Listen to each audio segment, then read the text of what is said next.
Hey guys, I'm here for another midweek follow-up from our sermon on Sunday. Now, I've been grateful. I think I mentioned this last week as well for the good response that I have received from doing these, and I hope and pray that most weeks I can continue to provide this as a resource for you guys. Now, a sermon from last Sunday was a difficult passage. As we've been working through the Sermon on the Mount, we came to Jesus' teaching on divorce and remarriage in Matthew 5:31 through 32. It was also said, whoever divorces his wife, let him give her a certificate of divorce. But I say to you that everyone who divorces his wife, except on the grounds of sexual immorality, makes her to commit adultery, and everyone who marries a divorced woman commits adultery. And so as we look through this, I hope we see that the Bible is clear on its teaching on divorce and remarriage, and the Bible has a very strict and a very narrow view of divorce and remarriage.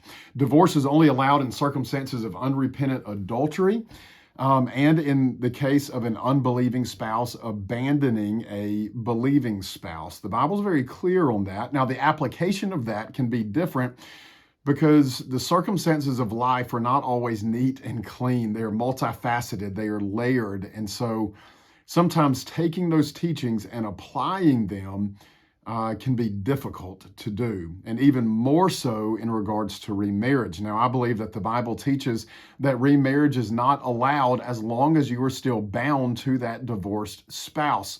1 Corinthians 7 makes clear that if you are divorced, then the only person you can remarry is the person that you divorced. You need to reconcile and remarry them. But if you continue through that teaching in 1 Corinthians 7, I believe it makes the case that if your divorce meets those two exceptions, that you're no longer bound to that marriage. And just like a widow is no longer bound and free to remarry, so too that person can as well. Likewise, a divorced person, if their ex-spouse has died, they are no longer bound, or if that ex-spouse has become remarried, they are no longer bound to you, thus you are no longer bound to them. So the Bible is clear on divorce, though the application of that can be difficult, and honestly, we hold these views humbly, especially the application of these views, understanding that this can be very difficult to apply in different situations. But what I want to focus on today is why Jesus has such strict teachings on divorce and remarriage.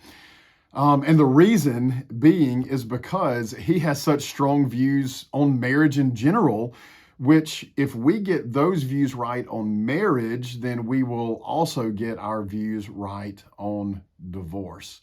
And so our goal as Christians is not merely to have marriages that don't end in divorce, but rather to have marriages that honor the Lord. So that is our goal. That's what we want to get right. So as we're looking at divorce and remarriage and getting our views right on that, it almost necessitates to get our views right on divorce and remarriage that we get our views right on marriage. So why does God have such strict and narrow views of divorce? Number one is this, is that God knows what is best. We may look at this and say like, wow, God is really strict. God believes that it's best for me to stay in this difficult marriage that I'm in. Yes, God knows what is best. There's a lot of times as children and us with parents, or us as parents with children, that children think that parents have very narrow and very strict views and that they don't know what they're talking about and that the children should be allowed to do more. But we as parents understand what is best. And so out of love, we make our children obey. And in the same way, we understand that God is our creator, knows exactly what is best for us, and staying committed to the marriages that we have entered into as a covenant with that person and with the Lord, that is best for us. Now, again, what is best for us is not staying in a miserable, sinful marriage just for the purpose of staying in it, but is rather to be righteous in that marriage and to have a marriage that honors the Lord. And so, secondly, why does God have such a strict view on divorce and remarriage? Is because marriage is a picture of the gospel. I want to go to Ephesians chapter 5 very quickly. And I know I'm working through this quick because this isn't supposed to be a whole sermon. It's supposed to be a short, quick midweek follow-up as quick as is possible for me to make it. So Ephesians 5, 22 through 33. Not going to look at the whole thing, bits and pieces of it. Verses 22 through 24. Wives, submit to your own husbands as to the Lord. For the husband is the head of the wife, even as Christ is the head of the church, his body, and is himself its Savior. Now, as the church submits to Christ, so also wives should submit in everything to their husbands. And so we find here this picture already very early on that wives receive their command from the Lord based off of our relationship with Christ. Wives, submit to your husbands as you submit to the Lord. The husband is the head of the wife, even as Christ is the head of the church. And as the church submits to Christ, so also wives should submit in everything to their husbands. But likewise, it continues. Verse 25, husbands, love your wives. How do we love our wives? How is that expressed? As Christ loved the church and gave himself up for her. We love our wives by giving ourselves up for our wives, just as Christ gave himself up for the church. How did Christ give himself up for the church? And why did he do it? Verses 26 and 27, that he might sanctify her, having cleansed her by the washing of water with the word, so he might present the church to himself in splendor, without spot or wrinkle or any such thing, that she might be holy and without blemish. So husbands are to love their wives in the same way that Christ loved the church, for the good of our wives, just as Christ gave himself up for the good of the church. Listen to verse 28. In the same way, husbands should love their wives as their own bodies. Christ's love for the church is the example for how a husband relates to his wife. Now listen to verses 31 and 32. Therefore, a man shall leave his father and mother and hold fast to his wife, and the two shall become one flesh. Now verse 32, this mystery is profound, and I'm saying that it refers to Christ and the church. So what Paul's saying there is that the way that God has set up marriage and the way husbands and wives relate to each other and live together is that we are a picture of the gospel. We are a picture of Christ's relationship with the church. And so one of the reasons that I stay married is because of the relationship with Christ and the church. Christ has never abandoned his church. Christ loves the church even in our sin. And so as long as Christ has not abandoned the church, we're not going to abandon marriage either.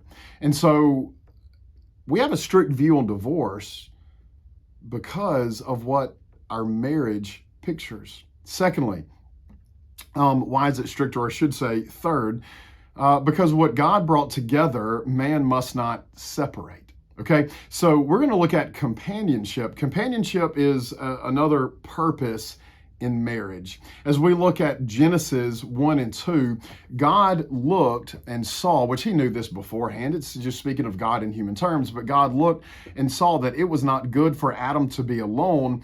Therefore, God created woman and gave woman to man to be his helper, to be his companion. And then once Adam had a companion, God looked at marriage and saw, and he declared that all of his creation was very good. And so at this point, I want to go to Matthew 19. This ties in to our understanding of companionship. So Matthew 19, verses 5 and 6. So God brought us together as companions. Matthew 19, 5. Therefore, a man shall leave his father and his mother and hold fast to his wife, and the two shall become one flesh. Then verse 6. So in light of that, so they are no longer two, but one flesh. What therefore God has joined together, let not man separate. All right, so Jesus tells us you leave the authority relationship that you once were under, which was children to parents, and now you are cleaving, holding fast to your wife, and the two shall become one flesh. Jesus makes three observations about this in this passage. First, he points out that you are no longer two, but one. You used to be two separate people with two separate lives, but now you have one life. This is why the wife takes the husband's name, is because it is a merging of two lives. It is not two people continuing to live their own lives with their own bank accounts, with their own desires, with their own dreams. It is a merging of two into the one. This goes back to companionship.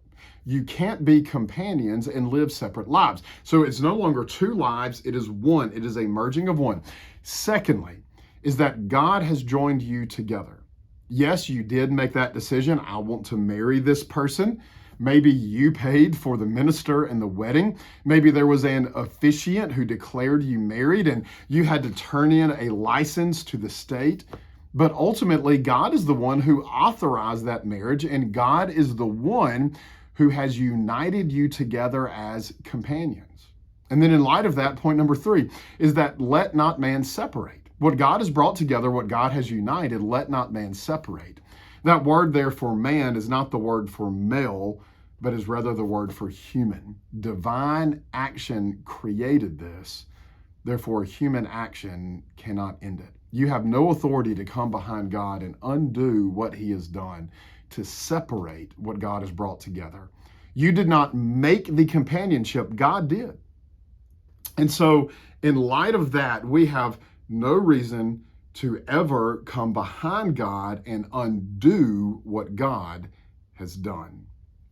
And so as we look at this, as I understand that God knows what is best for me, as I seek to rightly display the gospel in my marriage and understand that my marriage is a picture of the gospel, as I understand companionship, it is not merely my life, but it is my life merged with another into a new life. It is two into one. And now it is our life. As I know that, as I understand that, divorce is not going to be an option. The more that I get marriage right, the more the divorce and remarriage is not even going to be an issue.